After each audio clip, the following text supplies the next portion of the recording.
Ben Shapiro, you're followed by millions of people online and on social media. You're one of the biggest names in American conservatism. What is it you think you're tapping into?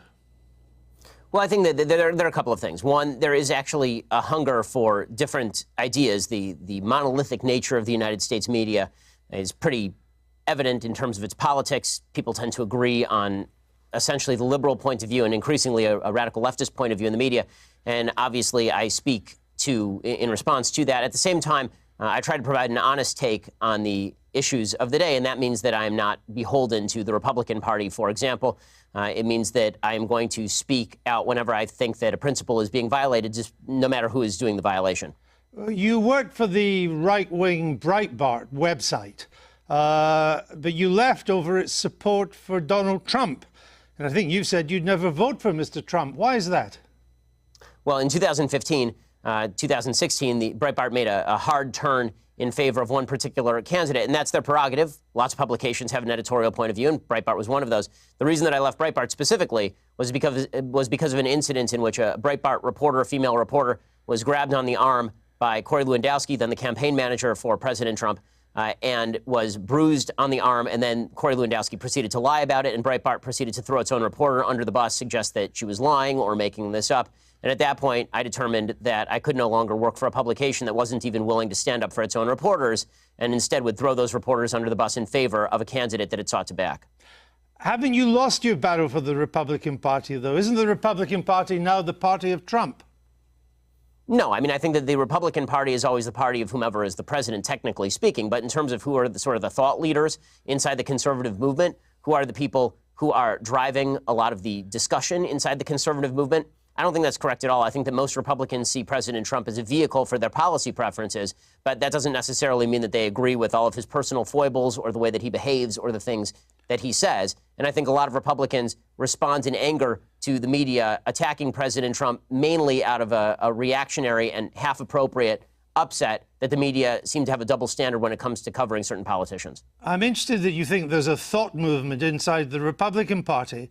I mean, haven't the conservatives run out of ideas in America? All the new policies, the Medicare for all, $15 minimum wage, the Green New Deal, they're all coming from the left, and they're popular. Well, frankly, I'm confused by the idea that any of those are particularly new ideas. I mean, most of those ideas have been around since Franklin Delano Roosevelt at the very earliest, or at the very latest, rather. Some of them go all the way back to Woodrow Wilson. But the idea that new ideas are absent in the Republican Party is obviously untrue. We have a very strong debate that goes on inside sort of the conservative halls of intelligentsia about what is the appropriate action to take with regard to the medical system. Should global warming be considered a real threat, or should global warming be considered something that technology will solve? And if so, what are the best aspects of solving that? Now, there's a rich intellectual debate on the right about nationalism versus patriotism, for example, or populism versus free marketeerism. That debate is happening on the right to sort of suggest that the right in America is bereft of ideas, but the left is full of ideas. Number one, not all ideas are good ideas. I mean, AOC is pretty good evidence of that. I'm a big fan of some old ideas myself that I think are pretty good. But beyond that, I think that it is intellectual sneering of the highest order to suggest that only the left has new and decent ideas. Some of the ideas that are popular in your side of politics would seem to take us back to the Dark Ages. Georgia, new abortion laws, which you are much in favor of, that a woman who miscarries could get 30 years. A Georgian woman who travels to another state for an abortion procedure could get 10 years. These are extreme, hard policies. Well, okay, a couple of things. One, I'm not sure. I mean, frankly, I don't know whether are you an objective journalist or are you an opinion journalist? I'm a journalist that asks questions.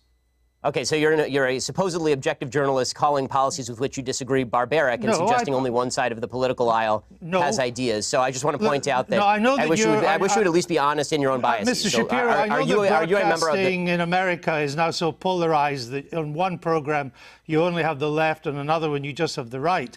My job is to question those who have strong views and put an alternative to them. If you were an anti-abortion person, I would be putting pro-abortion questions to you, but you are really. Would you call the pro-choice person. position? So why don't you let me just ask you answer this. my question, Sir? I'm happy to answer your question. Please answer this one. Would you suggest that a late-term abortion is brutal? I'm not taking a view on this issue. I'm asking you the questions.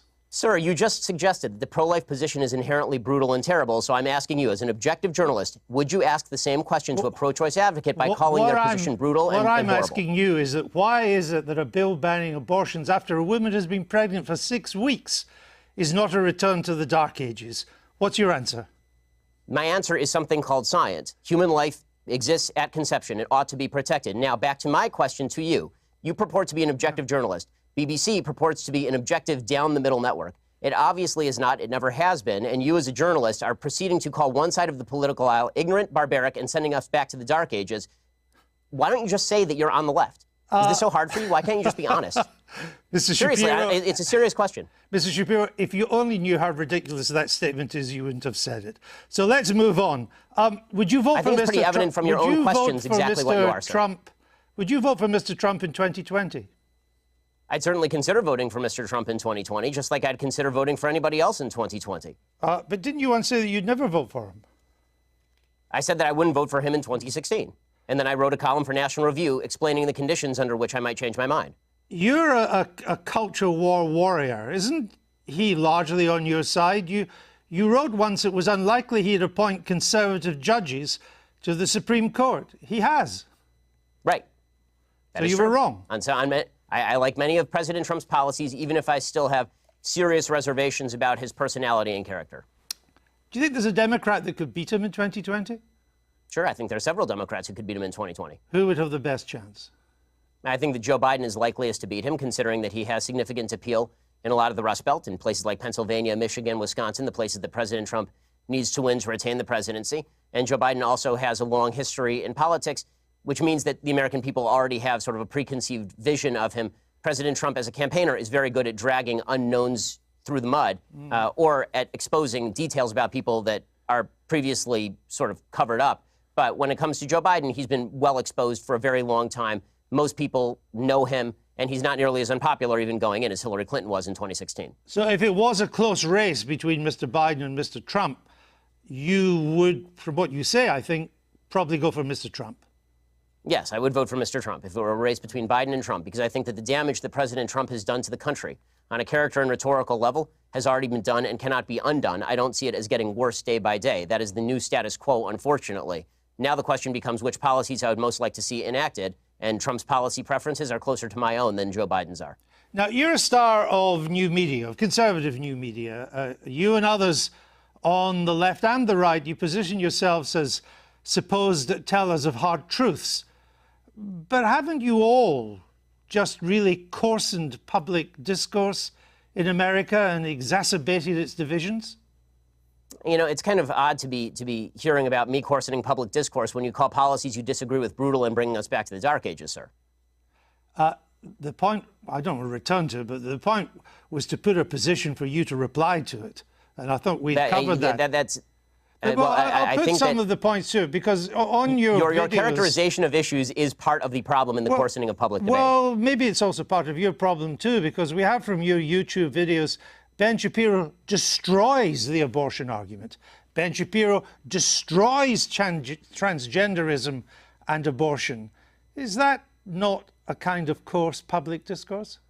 Well, are those videos labeled by me? I have no idea. But why are you picking out? Why are you? I have a question. Why are you picking out random YouTube videos put up by people who are not me? Are you and then attributing the titles to me? Are you unhappy with the way they've been described? I think that people can describe me however they please. It's a free country, and I'm all in favor of a public debate. If you watch the actual clips, they are generally civil conversations between me and somebody who disagrees with me. You say in your new book, you suggest that America's largest struggle at the moment is, quote, the struggle for our national soul. We are so angry at each other right now. And I think that's true. I've just returned from the United States. But aren't you part of the problem with the way you go about your discourse, not the solution? I think we can all do better in our discourse, but the fact that I've reached out to so many people across the aisle to have conversations with them is pretty evident. The fact that I was willing to walk from a publication that was paying me money over principle is pretty evident. The fact that I've called out President Trump, a member of a party of which I am a member, repeatedly when I think that he has done things that are immoral, I think is decent evidence that I'm looking at least for a civil conversation. Well, as you say in your book, you say that there's quite a key phrase, we are so angry at each other right now. But as I say, aren't you part of that anger? Aren't you encouraging that anger? For example, you described Mr. Obama's State of the Union address in 2012 as fascist mentality in action. Well, I think that if you want to argue with the characterization, then we can talk about what exactly his State of the Union address said. Is it charged language in politics? Sure. The problem that I have is not with charged language in politics, which I'm generally in favor of. I like a robust public debate and a very loud and spirited public debate. I have no problem with that whatsoever. What I'm talking about is the assumption that people with whom we disagree politically are inherently of bad character or, in your words, want to bring us back to the Dark Ages. But again, it was your description of the State of the Union address in 2012 as fascist. The wording of President Trump's 2012 address was bad and wrong. That's all. There are plenty of things that are bad and wrong, but it doesn't make them fascist. Well, I suppose that's true. But if you would like to, again, if you'd like to read me the column out loud, I suppose I can critique it for you. Oh, well, again, with Mr. Obama, you said, and you're Jewish yourself. I only mention that because, to put this in context, the Jews who vote for Obama are, by and large, Jews in name only. Ginos, you call them.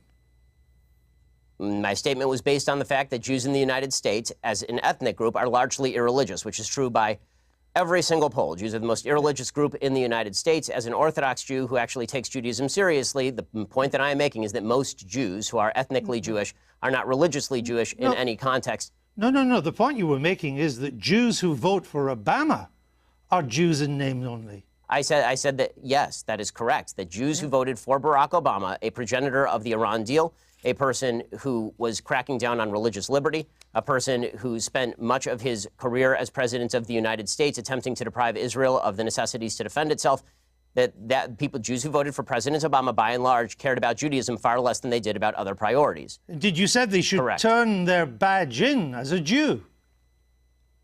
Yes, I believe that if you are somebody who takes Judaism seriously, that comes along with ideological commitment. I mean, I guess. Also, I hope you're having fun, by the way, going through every old tweet that I've ever sent to try and do gotcha questions. But if you'd like to have a discussion about my general philosophy or things I've done in, say, I don't know, that's 2012, so it's now 2019. If you'd like to discuss something I've done in, say, like the past 5 years, why don't we do that? How about that? Because your book is a criticism of how angry America is and how America has to do better. And I'm simply I have an entire list on my website, sir. On my list, I have an entire website of dumb, bad things that I've said. I'm simply trying to point out some of the things you've said that seem to me to help to stoke that anger. For example, you said Israelis like to build, Arabs like to bomb crap and live in open sewage. Well, as I say in an article entitled, "Here's a list of all the giant, bad, dumb things I've ever said." Was that dumb? Well, yes, that's a dumb tweet. And not only, but it is also important to mention that the next few tweets clarify that that tweet is specifically referring to the Hamas leadership, which, by the way, a BBC I've seen is relatively reticent to condemn. No, actually, it wasn't. What you went on to do and say, you are correct about the slur on Arabs. It's not all Arabs that want to live in open sewage and blow things up. It's just Palestinians, you went on to say. No, it says the ones who take sides against Israel in the Israel-Palestinian conflict. Population is rotten to the core, you went on to say. Not Hamas, the Palestinian Arab population. I say that by poll numbers, they elected Hamas. They elected Hamas. They educate their children in school that Israel should be obliterated, sir.